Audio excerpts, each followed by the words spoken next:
ఈరోజు మనం చిన్నపిల్లల గణిత సమస్యలలో ఒక సమస్యను నేర్చుకుందాం. ప్రశ్న: ఒక పాఠశాలలో 552 మంది పిల్లలు ఉన్నారు. వారిలో 256 మంది వర్షం కారణంగా బడికి రాలేదు. ఎంతమంది పిల్లలు హాజరయ్యారు? ఇది 3 అంకెల సంఖ్య. సో పాఠశాలలో ఉన్న మొత్తం పిల్లలు 552. వారిలో వర్షం కారణంగా బడికి రాని పిల్లలు 256 మంది. ఇక ఎంతమంది పిల్లలు హాజరయ్యారు అంటే మనం మొత్తం పిల్లలలో నుంచి వర్షం వలన రాని పిల్లలను తీసివేస్తే ఎంతమంది పిల్లలు హాజరయ్యారో తెలుస్తుంది.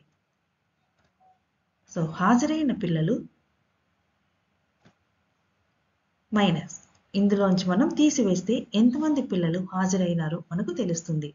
ఇక్కడ చూడండి, ఒకట్ల స్థానంలో 2 చిన్నగా ఉంది, కింద ఉన్నటువంటి ఈ నెంబర్ పెద్దగా ఉంది. సో మనం పదుల స్థానం నుంచి ఒక అంకెను అప్పుగా తీసుకోవాలి. అప్పుడు 12 అవుతుంది. 12 మైనస్ 6 అనగా 6. ఇప్పుడు మనం పదుల స్థానంలో ఒకటి మనం అప్పుగా తీసుకున్నాం కాబట్టి ఇక్కడ ఉన్నటువంటి ఈ సంఖ్య 1 తగ్గి 4 అవుతుంది. ఇక్కడ 4, కింద ఉన్నటువంటి 5, పైన ఉన్నటువంటి ఈ నెంబర్ చిన్నగా ఉన్నది కాబట్టి మనం వందల స్థానం నుంచి మరో ఒకటిని అప్పుగా తెచ్చుకుంటున్నాము.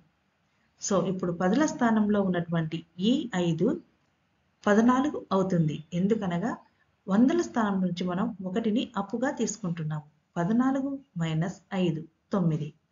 ఇక వందల స్థానంలో ఉన్నటువంటి ఈ నెంబర్ 1 తగ్గి 4 అవుతుంది. 4 మైనస్ 2 2.